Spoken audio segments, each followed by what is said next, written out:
welcome once again to the first in the series of the Caregiving Chronicles, brought to you by Silvercross Living Well Empowerment Foundation.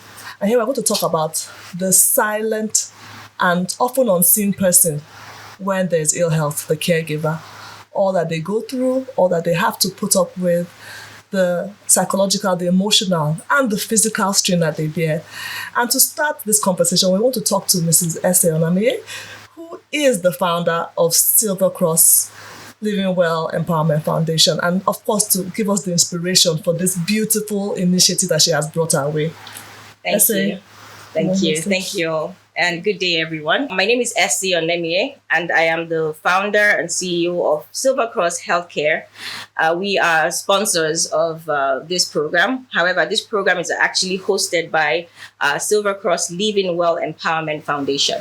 So it is an honor today and a deep privilege, personal privilege, for me to welcome you all to this, our debut episode of our Chronicles, our titled, The Silent Caregiver. This initiative is one that is very close to my heart. At Silvercross Healthcare, our mission kind of goes beyond just caring for the patient. We are committed to promoting health and wellness within the family unit, and which includes the often overlooked caregivers, our silent, unsung heroes, who play a crucial role in the journey towards healing and recovery. So through Silvercross Living Well Empowerment Foundation, we seek to support and uplift family caregivers, especially women who bear the emotional, psychological, and financial weight of caring for loved ones with chronic illnesses. Our goals include promoting mental health awareness, providing access to counseling and support groups, and equipping our caregivers with essential skills for stress management and resilience, self-care. So this webinar series is our way of breaking the silence. We want to give caregivers a voice. We want to share your stories. We want to highlight the challenges that you go through. And most importantly, we want to let you know that you are not alone. So thank you for joining us today. And we all look forward to learning, healing, and growing together. God bless you. Thank you so much, Ese. Thank you. Thank you for giving us a perfect backdrop for our conversation today, because we really need to know why we are here, and you've put it together so beautifully. And I want to just jump straight into this episode, and it's called The Weight We Carry. And it's a way to really explain what caregivers deal with. It is weight that they're carrying, both physically, emotionally, and psychologically. We're going to go straight to you, Mrs. Patrick. I want to ask you, first of all, tell us about your caregiving journey. How did it start? What did you have to do? And did you know what it would entail? Just give us a snippet of your journey as a caregiver. Well, I want to thank everyone and also appreciate you for this. Honestly, I was like, when I heard it, I was like, God, maybe they just organized the program just because of me. Because looking back, it started, that was January this year. And I thought it was something we handled, but when they break the news, honestly, I look back and say, God. Okay, take a deep breath. So while Mrs. Patrick is, getting situated, I'll give you a quick background. Mrs. Patrick is the primary caregiver of her husband, Mr. Patrick, who is currently dealing with chronic kidney disease and has to undergo dialysis and has been on dialysis for quite a while. So her story is unique because, like Miss Patrick, there's so many people around the world who have, get to deal with this issue, chronic kidney disease, as other chronic illnesses as well. So today, Miss Patrick, thank you so much for taking the time to share your story with us. Like I said, your story of love and resilience is amazing. So go ahead. So when they break the news that my husband was having a kidney failure and that he was going to be on dialysis for a while, when I get back, I have no choice than to accept it and start dealing with it. So we stayed in hospital for some time. And while in the hospital there, my kids were alone at home. Mm. So sometimes the night there in the hospital, I'll face my face on the wall, I'll shed tears. I'll say, I don't know how my kids are doing at home. Just for some perspective, how old are your children? My first child is 13 years. The last one is 3 years. The second one is 7. Those are quite young children. Yeah. So it got one of the day, we are still in the hospital. I wake up in the morning after attending to my husband. I told him I have to rush back home to check on the kids. And I'll be right back. So I went home quickly after attending to them. I made food meal for them. Then I rushed back also to the hospital again. Until we were discharged from the hospital. And I went back to them. And I went back there to continue my job dealing with them. Honestly, it was not really easy. Because when I got there, I'm a teacher. So getting there, coping with the teaching work and also attending to my husband was something that got to a point. My mother in school, she was bothered because she said you can't leave the kids like that in school and be running about. But I just there with her, she just consider that my husband family also on their own hands. They were like, I have to choose my work, my husband's life. So in that area, it was really a pressure to me. There was the day they just called me and she dropped the work and she stopped and she quit.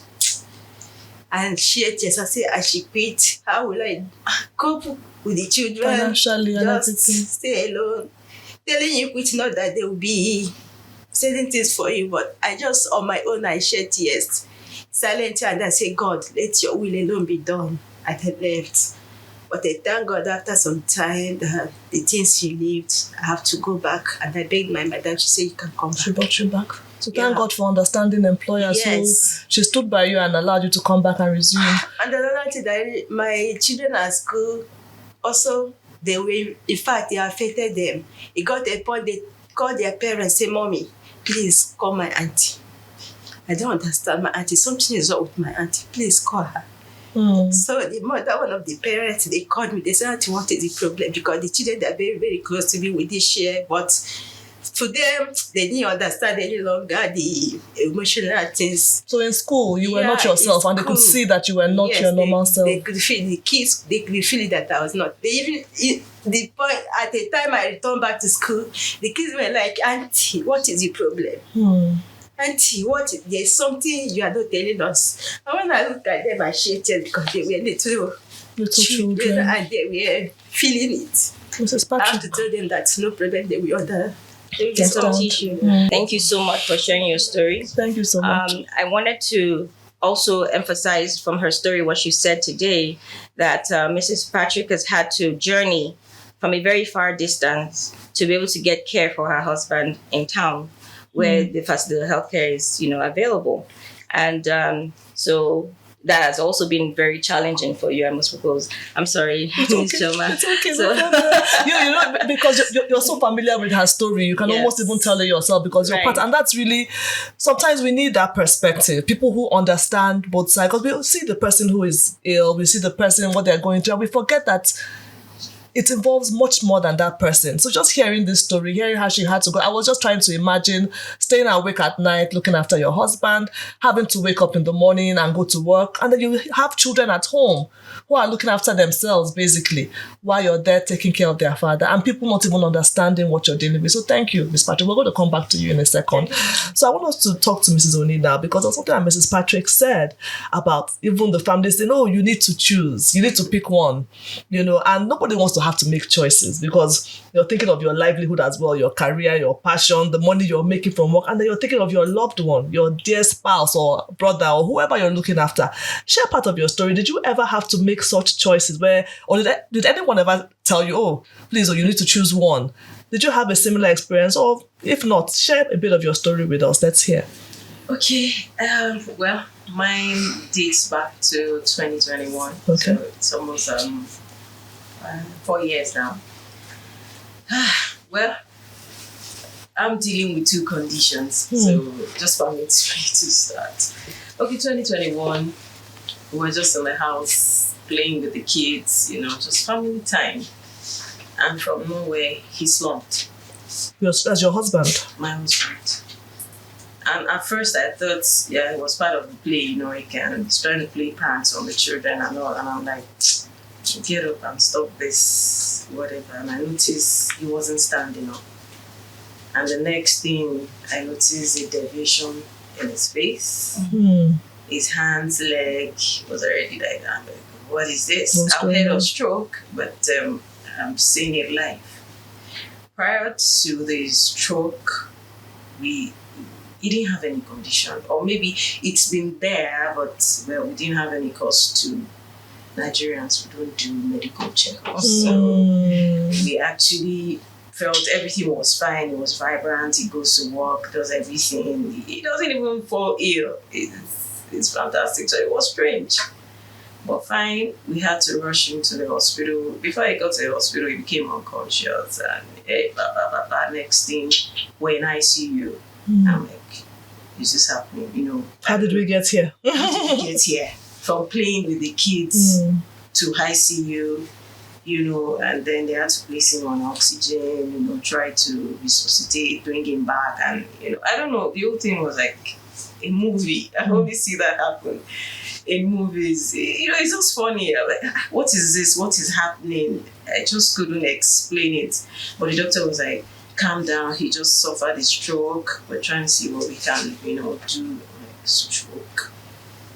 The doctor asked me, is it hypertensive? Is it this? I'm like, I don't know. All I know is AA, and that's all I know.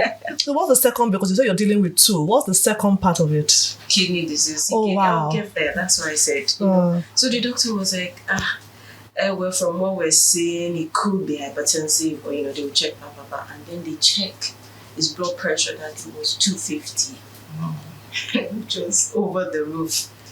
And the doctor said, okay, does he have history of blood pressure? I said, yes, because his mom, elder brother, and the likes. So then they decided they were going to do MRI, CT scan, all the medical examinations. That was when they found out that his kidney was affected. Then he wasn't bad. I think, if we're to rate it, maybe it was stage 2 or 3. Let me put it that way. But the kidney wasn't even the main thing for me then. It was a stroke. Dealing with the stroke. Because it was a whole lot. This is somebody that works on his own, does things on his own. Now he's no longer, mobility is a challenge. We have to support him through everything, introducing diapers, those. Mrs. Only, let me cut you there right now to ask you something, because for a very active man to now be so reliant on everybody. I'm sure even he wasn't the same person, even emotionally. His moods would change. Yes. Probably getting upset and angry. Yes. How did you deal with those changes? You're looking after somebody, and they're also dealing with, even the person's temperament, which is quite not the same. Yes. How did you deal with those women? Because that's very important. It was a whole lot. Initially, yes, the doctor prepared me in a way, but I didn't know what I was in for, really. Even in spite of that, the doctor mentioned, it could get aggressive, he may no longer be his usual self, you just have to. So I felt, okay, it was normal. So on one of those days, while I was trying to change his diapers, all of a sudden it just flared up, and I was like, get this thing off me, I don't want diaper. He wasn't talking clearly because his speech wasn't back, but I understood what he was trying to say. And I was trying to explain to him that you can no longer go to the toilet the way you would want to. That's why you had to wear the diaper. He refused. In fact, he flunked the diaper with poo inside. Oh dear. So if it's okay for me to chime in here. Yeah. You see, as women, caring for somebody you love so dearly, you forget yourself. And you've done that here today, both of you. Today's conversation is about you, the caregiver. But everything, your story so far you've talked about has been about your loved ones. About the loved ones, yes. So you see, you tend to forget yourself, right? So today we're addressing the issues. Who takes care of you? Exactly. Mrs. Oni? Exactly. Who And takes care of you? That's important. Mrs. Patrick? That's so we important. understand that your loved one is dealing with a lot. It's terrible. Chronic disease is terrible. So many things happening. Kidney disease, parents dealing with autistic children, parents dealing with sickle cell children. There's so many conversations to be heard. But I really would not want us to lose track of why we are here today. Yeah. And, your story, like I said, is one of resilience and love. We can clearly see how much you love your loved one. That so far, in telling your story, you are talking about him, which is good because it also culminates to how you feel. But today, Mrs. Patrick, Mrs. Oni, as Let's your get back. caregivers, let's talk about you, the impact on your life. He was diagnosed in 2021. How has that changed your Your perspective, your life, the things you enjoy, your occupation? I want to talk about you today. What have you had to give up to care for someone you love who's dealing with a long-term illness? So, Thank you, Esther. Thank you for that, because it's important. And that's why, as you were telling the story, we do, of course, it's important to know what your husband went through. But like she said, the effect on you, Yes. even those tantrums, those times he was angry, how did you feel?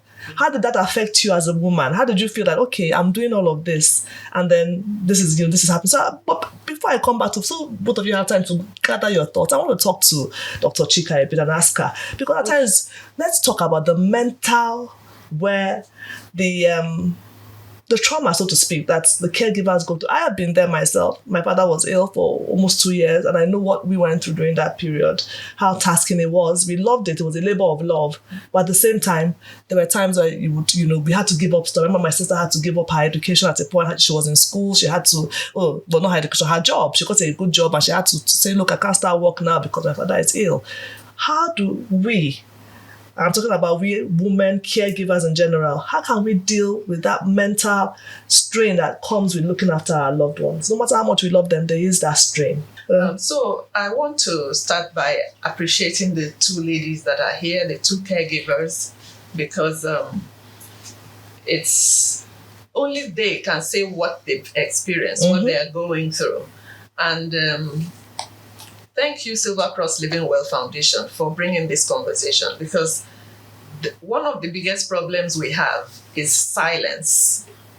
There's a lot of silence around things that are very important for the health of the family, of the nation, ultimately.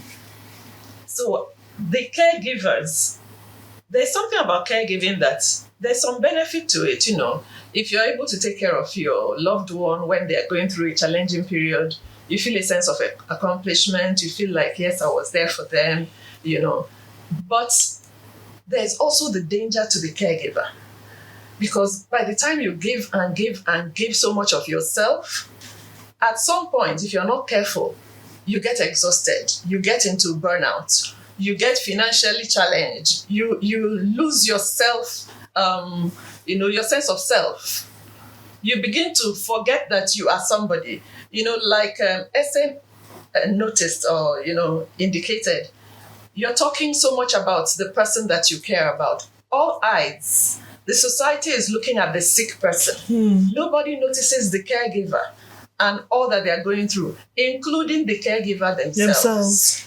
So I'm talking about that sense of loss of your own self. You forget your own needs. And I want to emphasize at this point that the health of the caregiver is just as important as the health of the patient. The health of the caregiver is just as important as the health of the patient.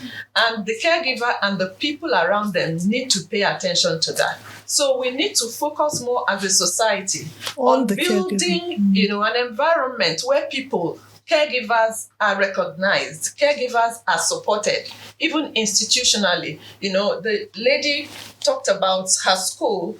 I'm happy that she had a boss who was able to give her some kind of respite and help her have the understanding, while she was caregiving. But we need to look at it from the institutional point of view, that how can employers help people who find themselves in the caregiving role?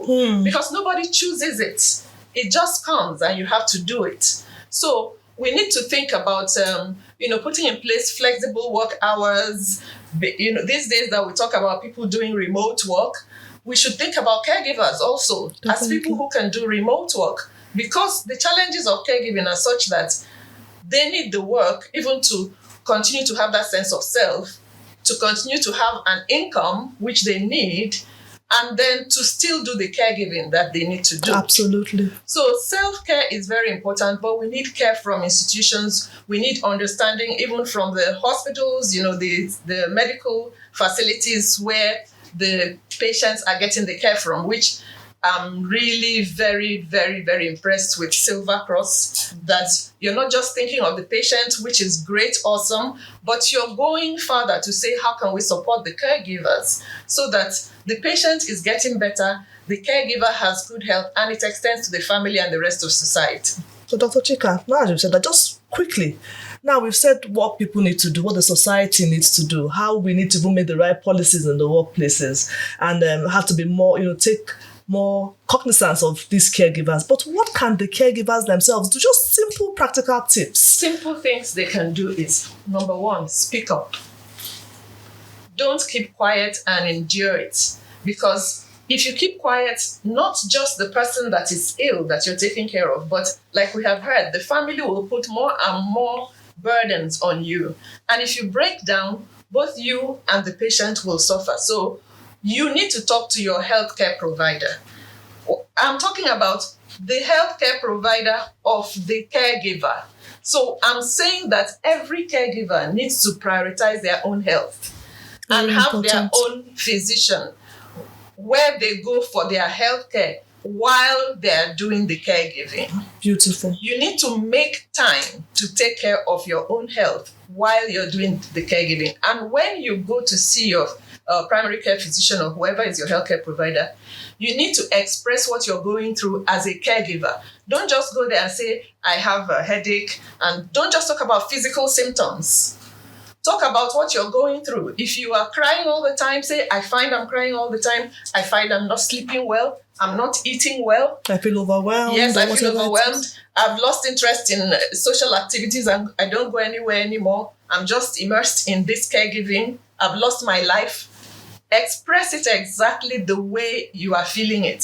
So it's important to speak to someone so that you can get some help in terms of medical intervention, but also psychologically it helps you. Being heard has a way of helping with healing and building resilience. So it's important that you find people you can speak to. Your healthcare provider is one person. If you have an understanding friend or family member, make it a point to regularly, not once in a while, because the caregiving is continuous, especially in chronic cases. So if you want to say weekly, you go and talk to someone. You share what's been going on. You share how you're feeling. You share your fears. You share your hopes. Second thing is take steps for your own self-care. Admit to yourself when you feel like, I don't think I can go on. It's beginning to overwhelm me.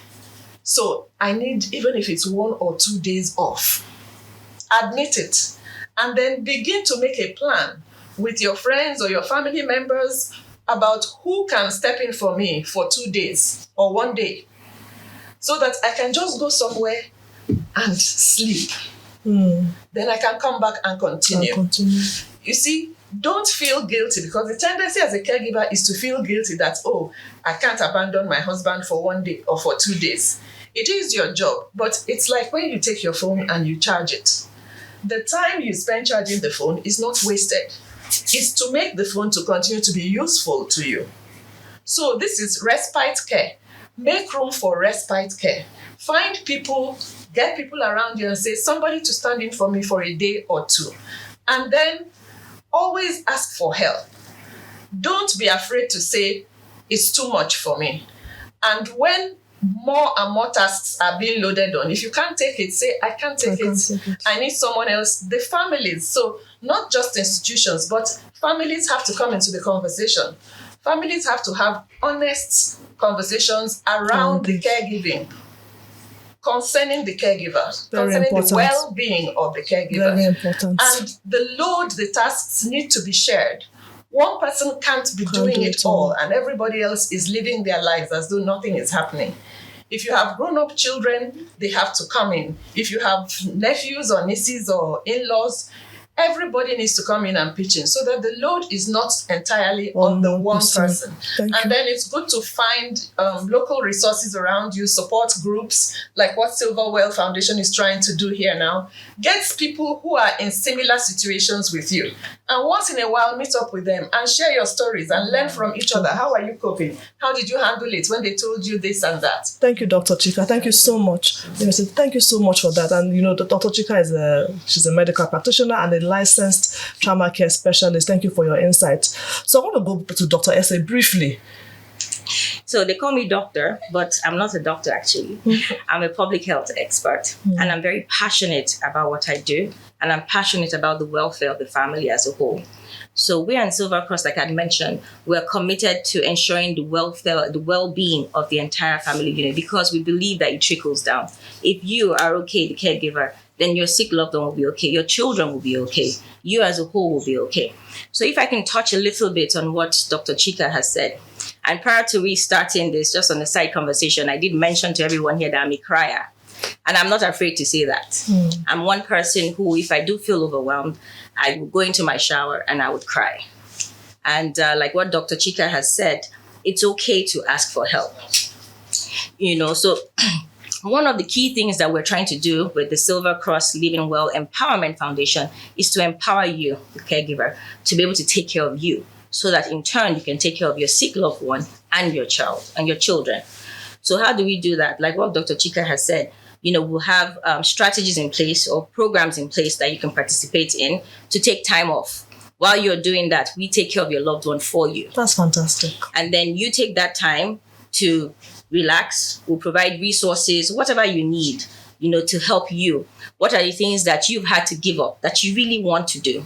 I feel like, once you lose your sense of purpose as a caregiver, it impacts the entire family. Your children start to feel the impact. They start to see mom really, dilapidating that. Where is she? We at Silvercross Living Well Foundation, we would want these conversations to start happening in Nigeria. We would want to see policies in place. We would want to see healthcare, health insurance programs included in packages that actually care for the primary caregiver.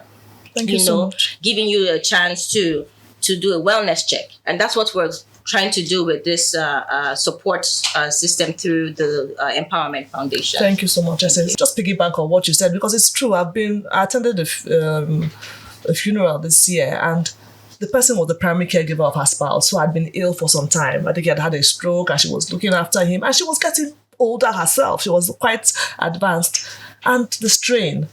And Papa is still here with us, and she has been buried. And I remember another friend of mine who had to scold her mother and said, "Mommy, stop," because she saw her mother running back and forth, looking after her aged father. And she was like, "Mom, you're not a child anymore. You can send us. You can do things. You can ask someone else to do. You can tell Daddy to hold on a bit. I know you're looking after him, but are you looking after yourself?" And that's something we need to be very mindful of. And one thing that Dr. Chika also said was asking for help. A lot of us are afraid to ask. We think it's our responsibility. So therefore, why should I ask? And I want to go back to you, Mrs. Patrick. One of the challenges you said was that, even, from home, they were saying choose. It seemed you were all alone. Did you ask for help? Did anyone offer help? Did you have anyone who was able to say, please, I need to take a day off to look after the children. Can you go and stand in and look after, your uncle or your friend or whoever? Did you have such experiences? Like staying here, most of the family member, the brother, the other ones, they are not here with us. Okay. So we're alone. But the brother asked him, come to Lagos, come and stay with us for some time. But he said no. Okay. That he can't leave his family. So at least that offer was made, that he was willing to help. Yes. Okay. He was willing to help, but he said no. That he wants to be with his family, he can't leave his family. So for you, what was the most challenging? When you've spoken about the emotional strain, you said how you had to manage, and I'm just thinking, what would you call the single most challenging aspect of looking after your husband for you? The challenges is looking after my husband. Yeah, there are some challenges there, because when I look at it, there are so many things that, I have my own well of life. My own intervention was I love taking care of kids. And my kids in school, I was a teacher. I do my teaching work. I also do home.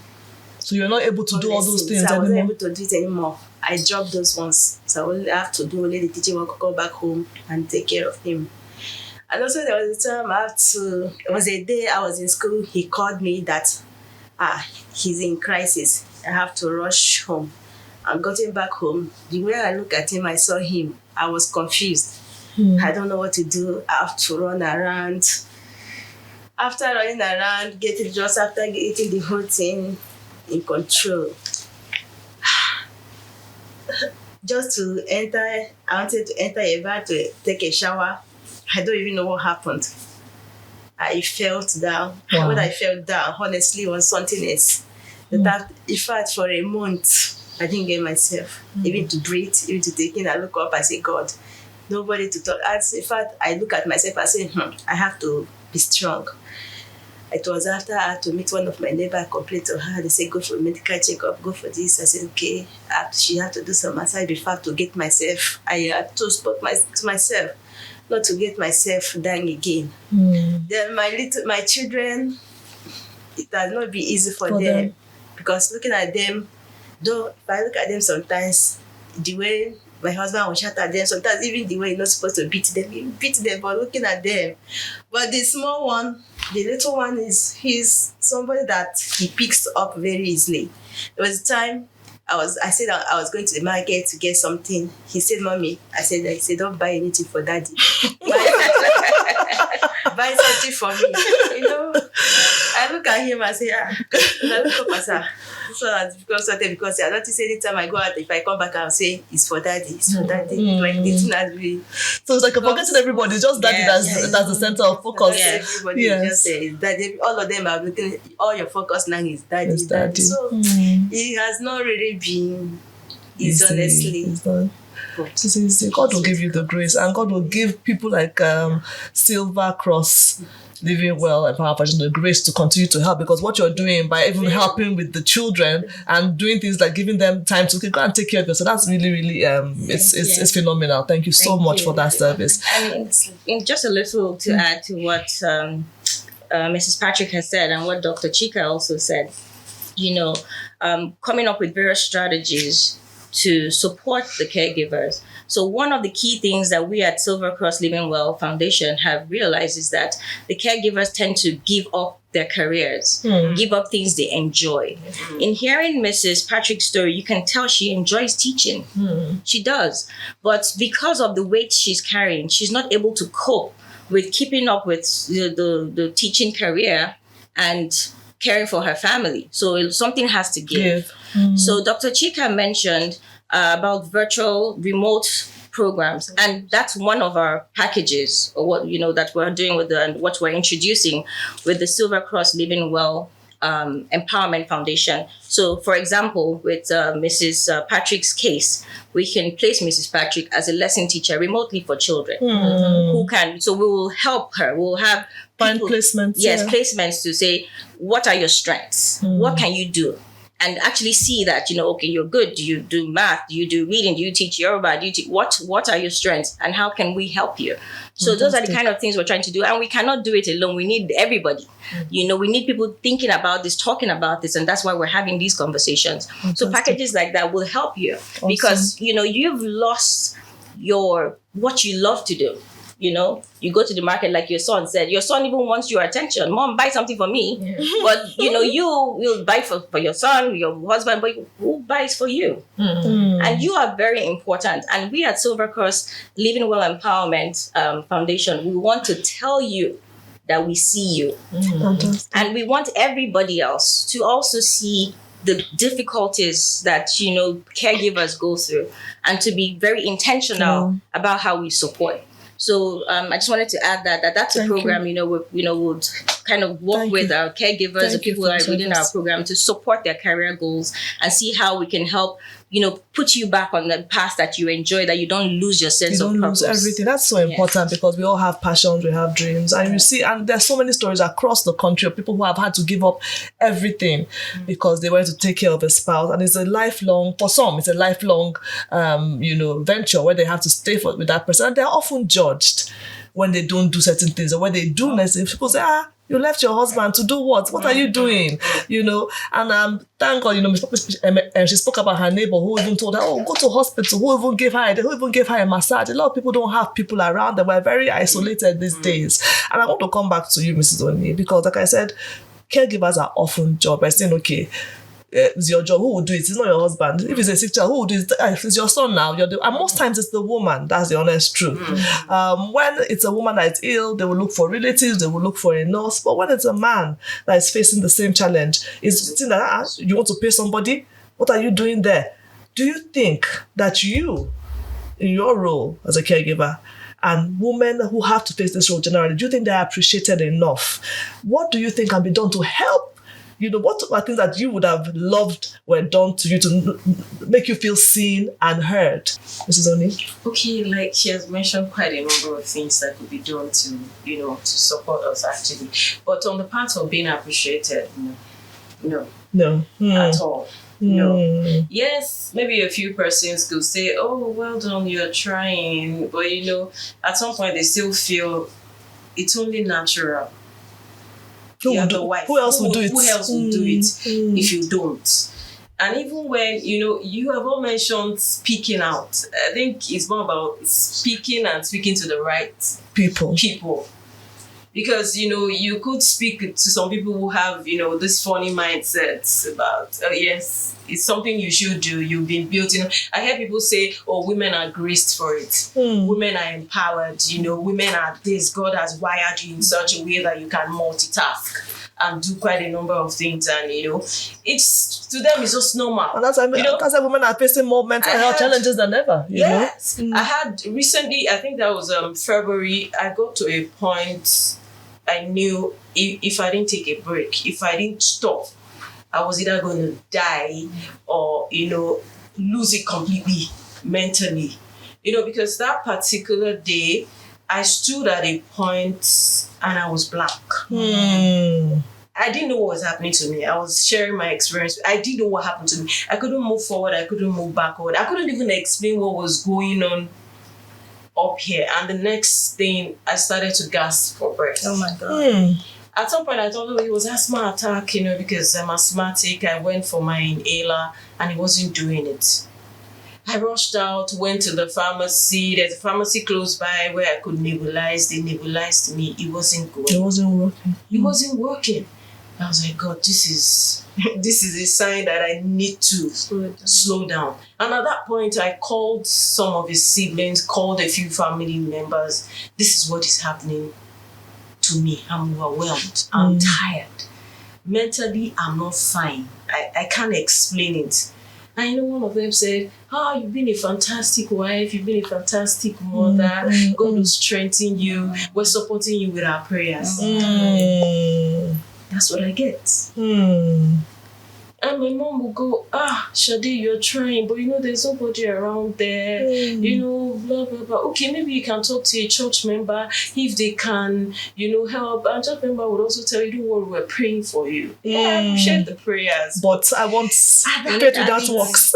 I need somebody. Yes, This that's is only physical. Let me ask you a question support. because it's important. Like you said, even I have said it. We'll say, "Oh, God bless you." Well done. But beyond that, what are people doing? Can you remember anything, any act of kindness, anything that someone did, no matter how small, that really helped relieve the load of caregiving? Just to give people ideas of what they can do to help, because at times people don't know what to do. They feel like, how can am I being too forward? What can I do to help this? I can see this lady in church who has a child that is not well, or a spouse. What are some things that helped you? So you can let's give people ideas of how they can be more helpful to caregivers. One major one was a family friend of ours coming to take the kids. Wow. For a while. She was like, so if you don't mind, let me just take them for a week. At least so that you don't have to, think of sorting out the kids, sorting out the husband. That for me was a major relief. Yes, that was there. Then there was another friend who would call me every minute, just giving that listening here. Shadi, talk to me. Pour it all out. Whatever it is, let's just talk. At times I'll go, I'm tired, I want to sleep. But just talking, knowing that somebody wants to listen. That listening here helped a lot. I found out that at some point I would even be the one calling her. We talk every day, every hour. Even when she's at work, she will go like, okay, I'm in a meeting now. Just give me 10 minutes. I'll be with you shortly. And in 10 minutes, she's calling me back. Okay, what is it? What is it? And I'm like, nothing really. I just need somebody to talk to.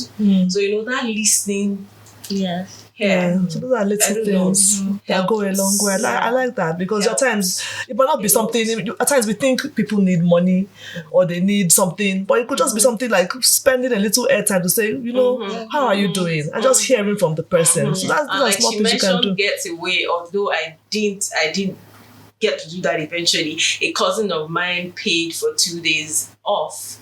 But sadly, the day I was supposed to go, my husband had a crisis. We had to rush him to the hospital. So, things like that. So if I could just add to what Mrs. Oni has said, thank you for sharing your story with us.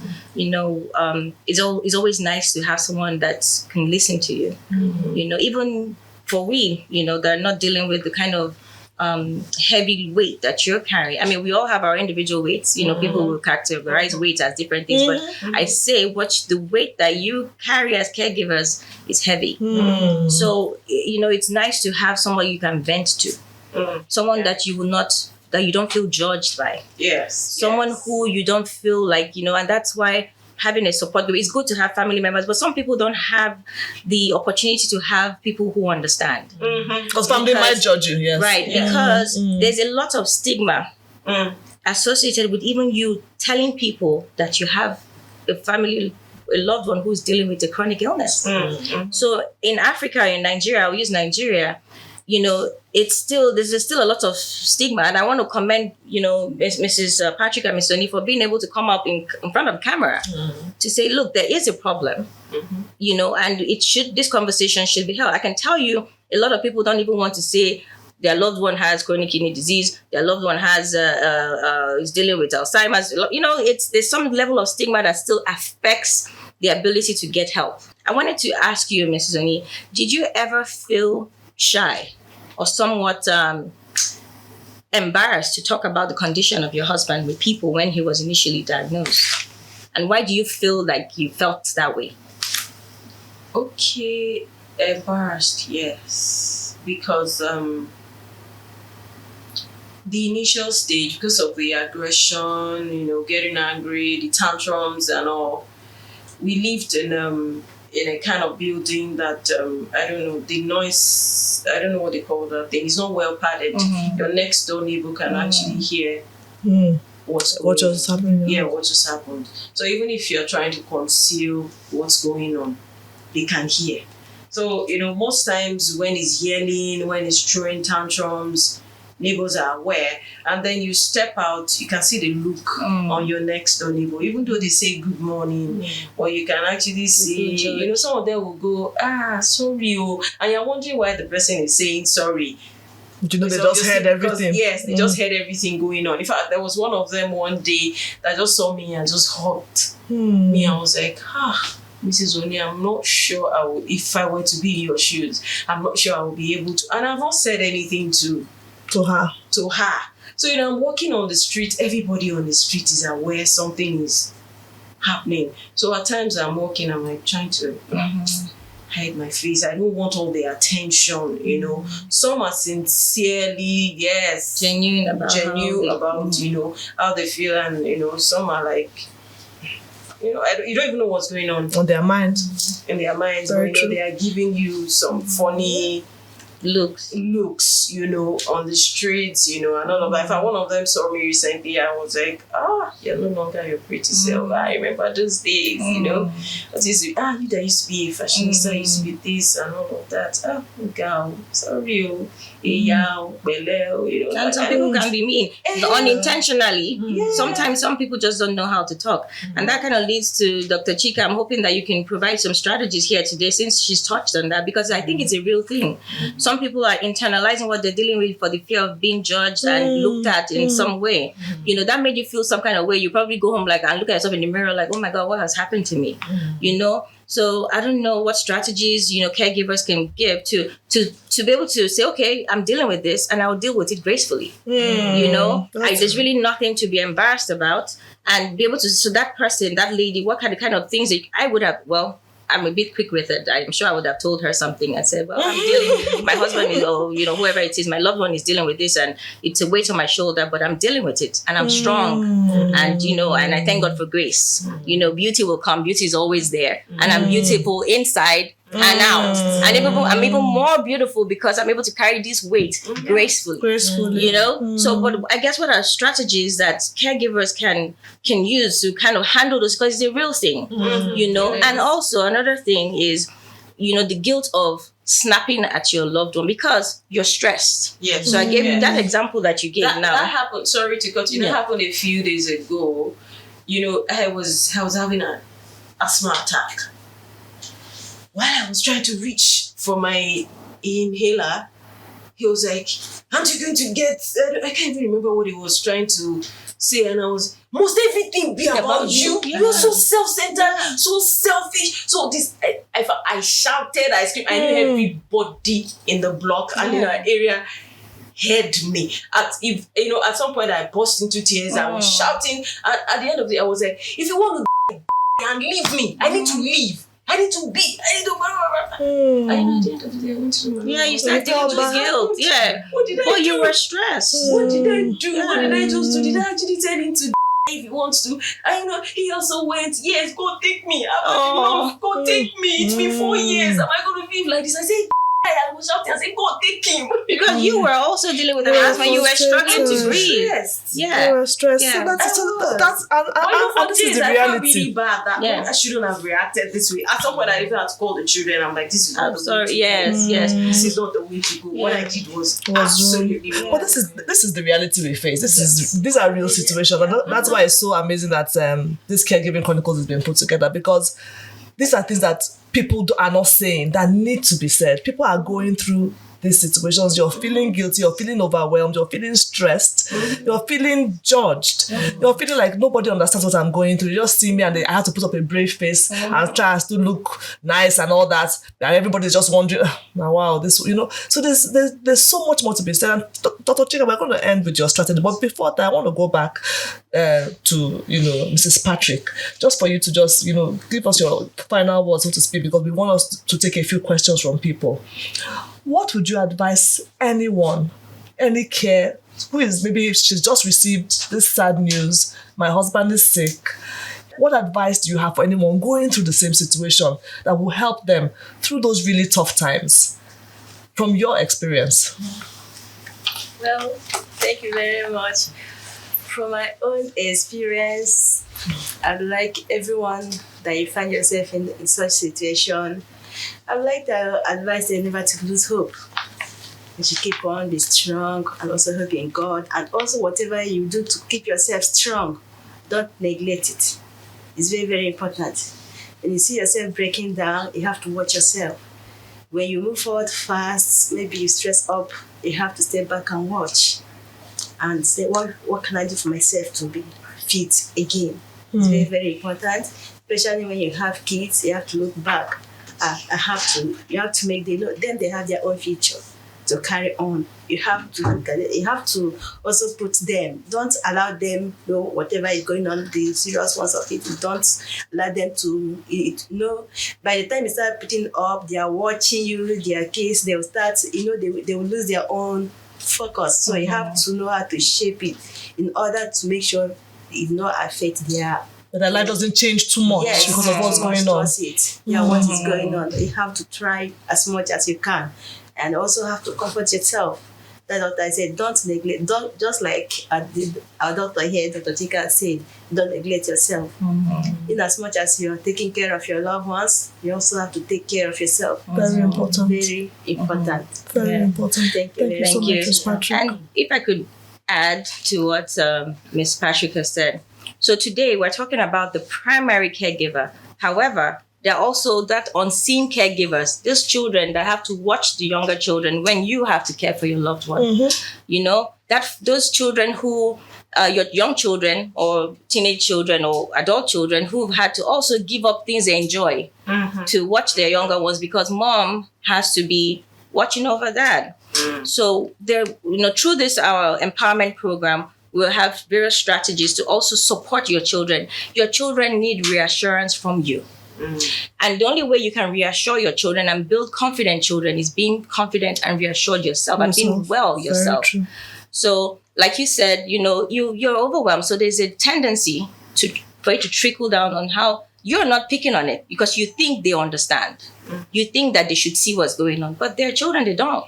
Maybe you neglect and you snap and say, and then mommy doesn't love me. I'm just, they need to understand that there's this chronic illness. Sometimes in Africa, that's one thing we don't do. In Nigeria, I'll use Nigeria. I don't want to use Africa. Culturally, we don't communicate with children when we're having difficult situations. Children understand.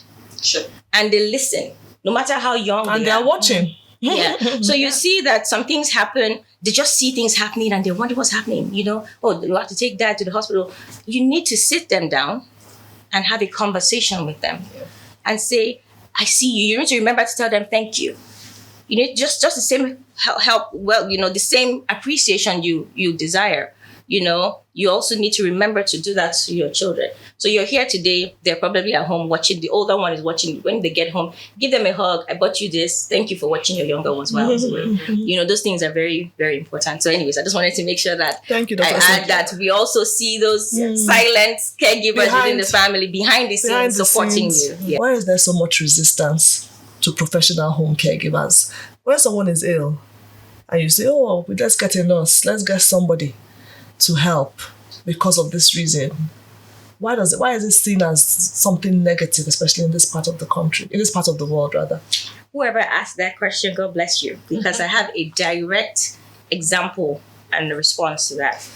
So my dad is 89 and he's dealing with Alzheimer's. And my sister, who lives here in Abuja, is his primary caregiver. My sister is overwhelmed, but she refuses to allow situations count for us. Sometimes some people can't afford it, but thank God in our situation, we can afford it. Even with the help that we have, she doesn't want to allow the caregiver to help. Why? She loves my dad so much. She has seen him from when she was a child. She can't imagine somebody else bathing him, seeing him naked. Somebody else seeing him vulnerable. Do you understand? So she feels the need to protect him from outsiders.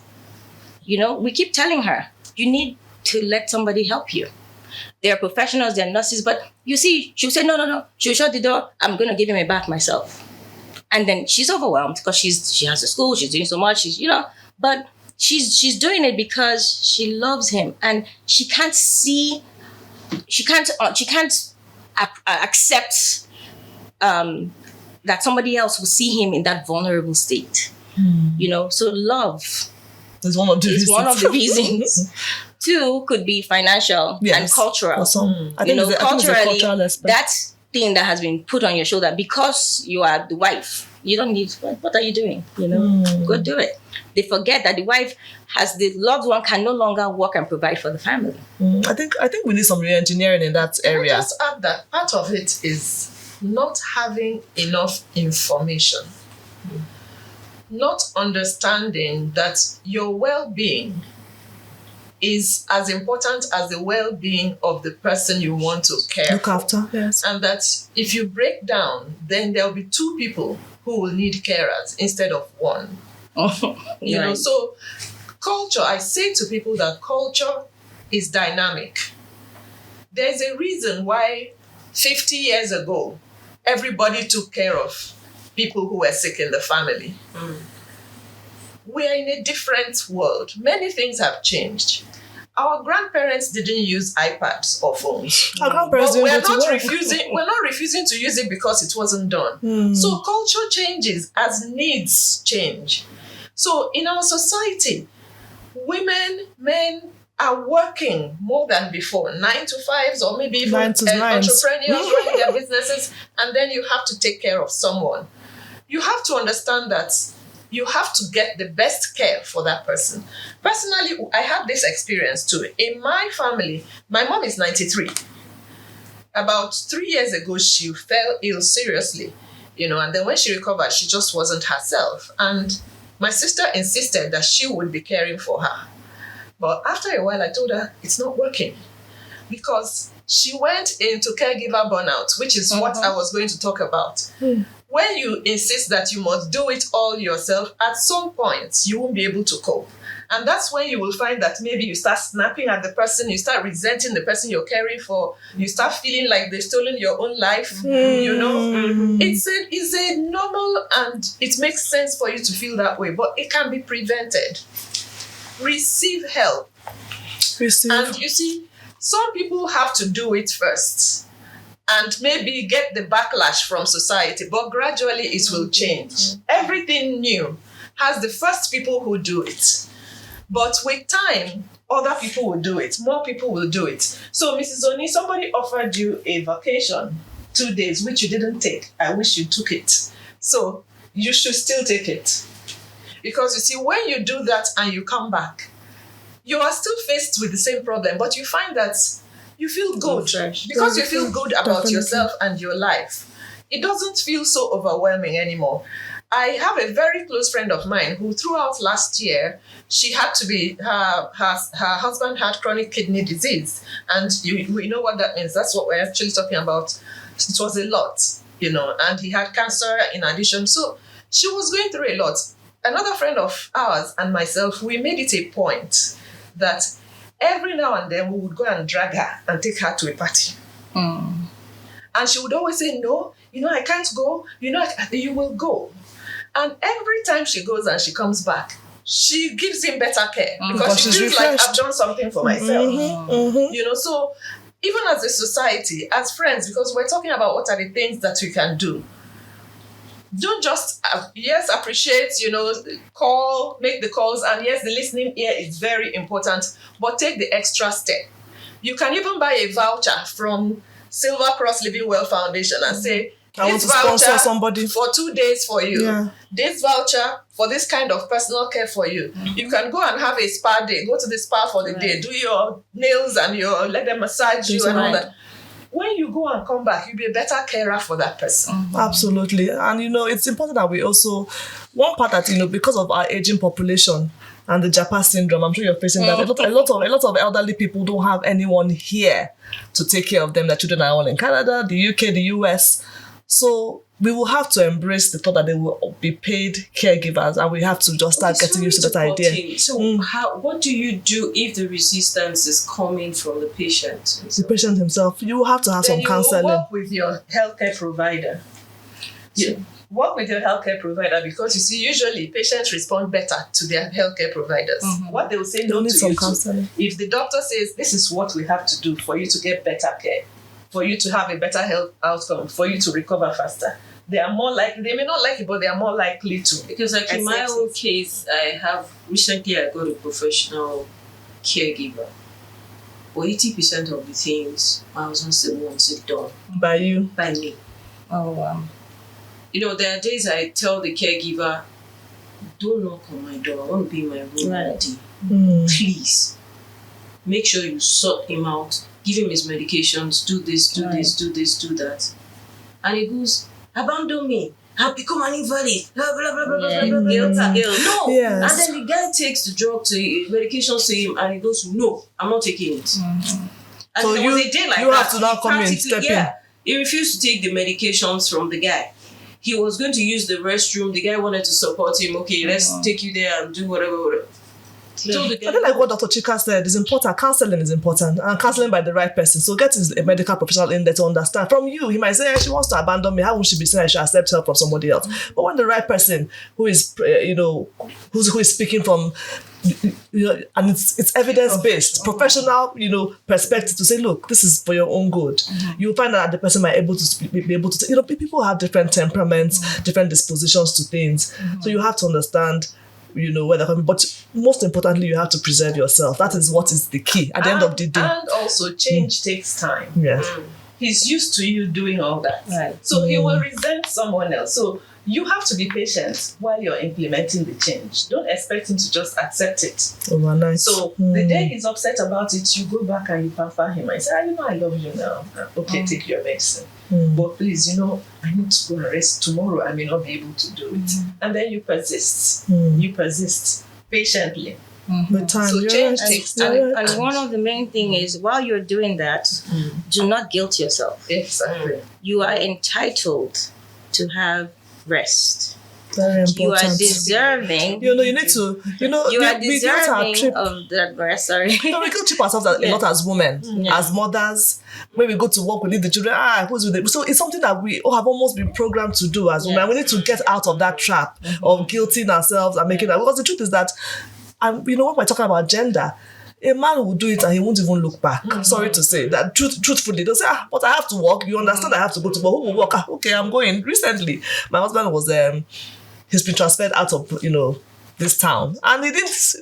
It was like, okay, I've been transferred. Next, he moved. Deal with it.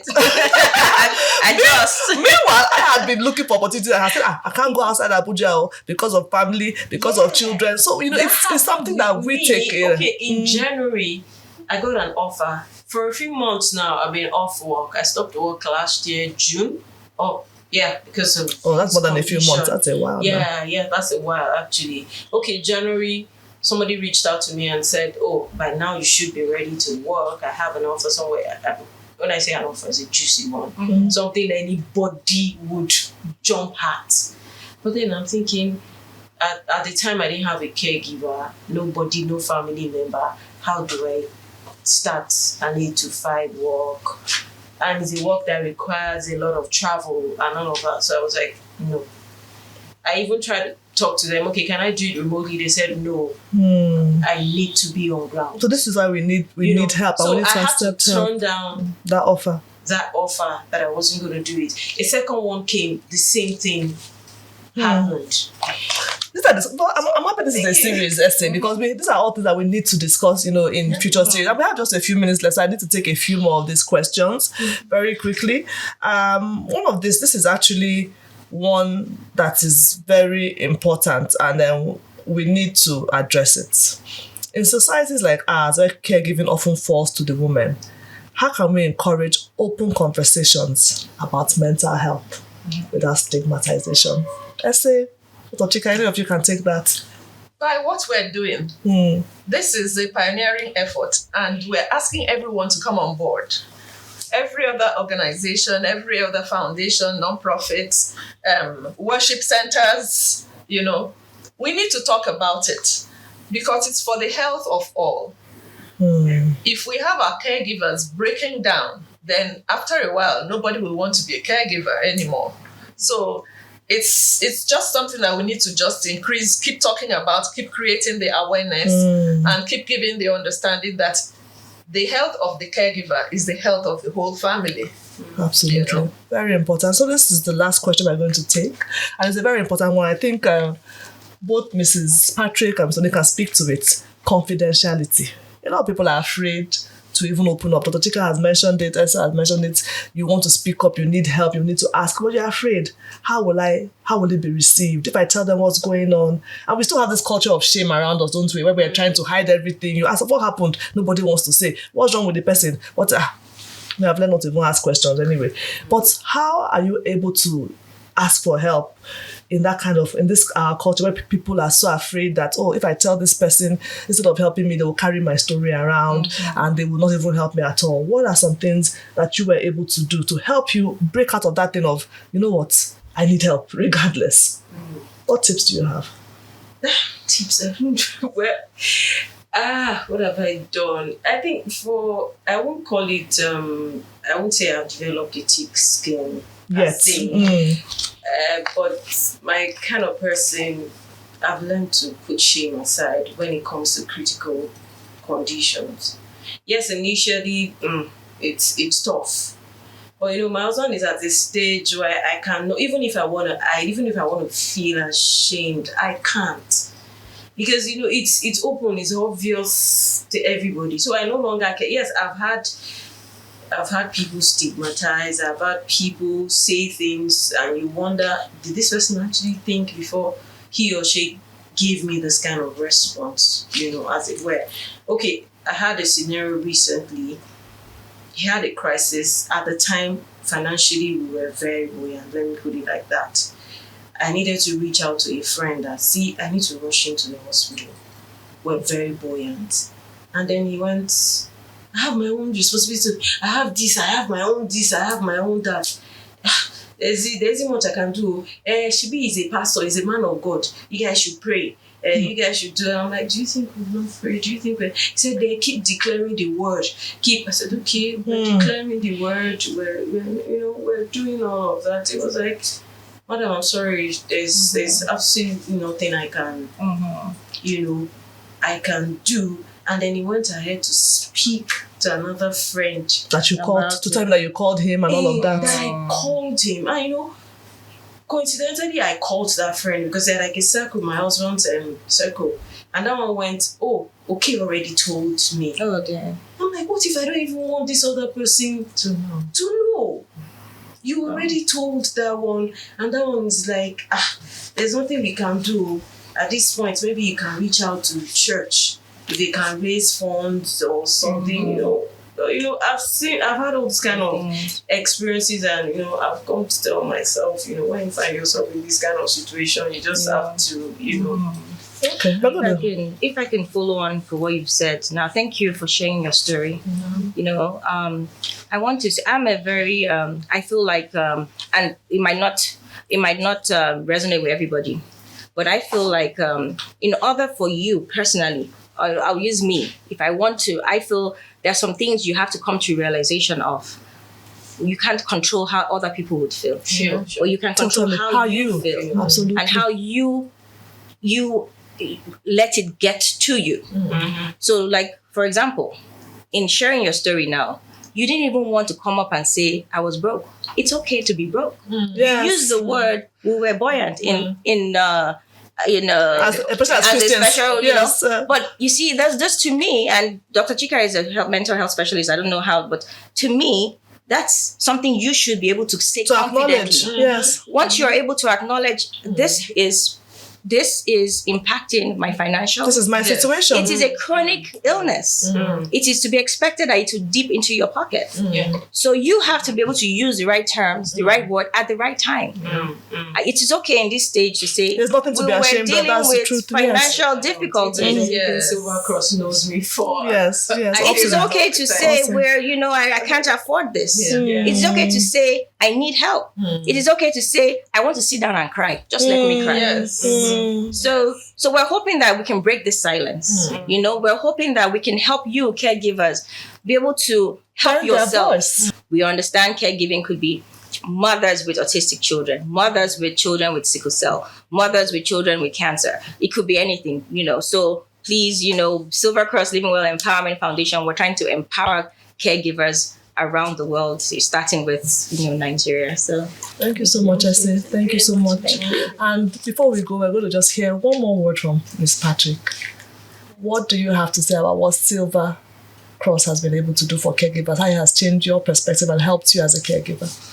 Well, thank you very much for that question, because I'm very, very, in fact, I'm very, very happy, honestly.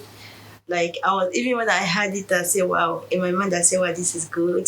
Because I wish on my own, I usually say, I wish people can come around with this kind of thing. We have people like this, at least we can go far. Because honestly, even there was a point in my church, because my husband but when he was before he fell sick, he's not a kind of person that I love attending church. churches. Rather, you say I'm praying. So I'm the only one they know in my church. So when it happened, it got to a point, I didn't even tell them, but my closest person there in the church had to meet the church authority that this is what's happening to this woman. She's not finding it easy. You should find how to help her. But when they called me, instead of rendering the help, rather the question they asked me, it added more burden to me, honestly, because they had to come and they are aware of what is happening. I needed help, a lot of help then. So they want to ask me, how do I want them to help me?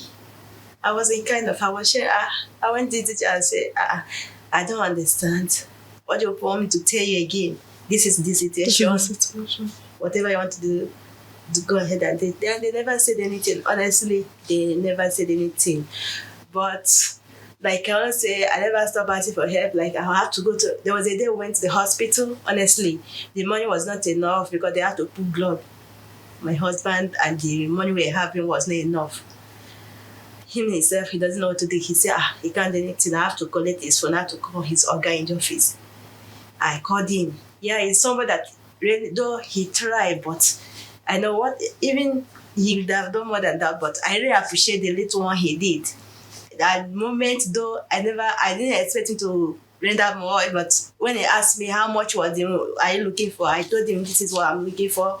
He said, okay, you get back to me. When he said the money was not up to him, but I said, thank God, Sha. My husband was angry. Why would he say that kind of small money? I said, thank God that he responded. There are a lot of people, even when you call them, when they had the money, they would think they don't have. You kill them.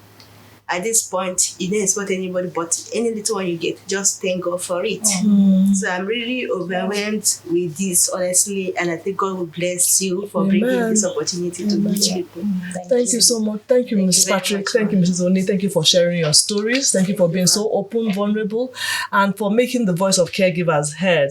Thank you, Dr. Chika, for your insight, for all your advice on how we can help the caregivers, what we can do from our own side. We might not have the resources that Silvercross has, or we might not have a foundation, but even in our own way, we can reach out, we can make that phone call, we can offer help, and we can do a lot to make sure that the caregiver has some relief from that care. We can say, oh, you know what, let me go and visit your husband, let me go and visit this child and do my own part to make them feel heard. We can offer them a day off. Go and rest for a few hours, go and make your hair, see your hair, go and do something. Don't worry, I'll stay with your husband for a couple of hours. All those things go a long way. And I want to again thank Essay for this beautiful initiative. It is so thoughtful. It is something that takes a lot of thought. You have to go to behind the scenes to think of, okay, yes, there's so many foundations taking care of people with all sorts of ailments, but we've all been there. Most of us have been there when we're thinking, how about the person looking after the sick person, the ill person, the person who has to deal with this, the person carrying him every day, the person taking care of that child every morning, giving her a bath, doing all that needs to be done. What about the caregiver, that silent voice, that person who is carrying so much weight but yet is unseen? How about the person behind the caregiver, the children, the people who have been deprived because the caregiver is there doing all that he or she needs to be done? And like I said, it's not only a woman thing. Yes, more women are doing it, but we want to salute every caregiver today, wherever you are. We see you, we hear you, and we want to speak more about what you're doing and give you the support you need. And that is why Silvercross Living Well Empowerment Foundation is here. They want to make sure that you know that somebody cares about you, and we're going to make sure this conversation continues, that something changes, especially in this our climb, so that you get what you deserve as caregivers. Thank you so much for being part of this. And just before we conclude, today's episode was made. We had a few contributors as well, financial contributors that I need to do a shout out to. So I wanted to say thank you to Mr. Isa Ano Izwage. Thank you so much for your financial contribution to making today's episode successful.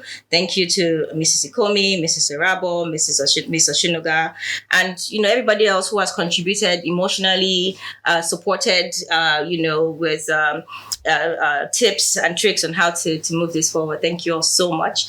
Thank you. We look forward to learning, healing, and growing together. God bless you all. Thank you so much. Thank you. Thank you. Thank you.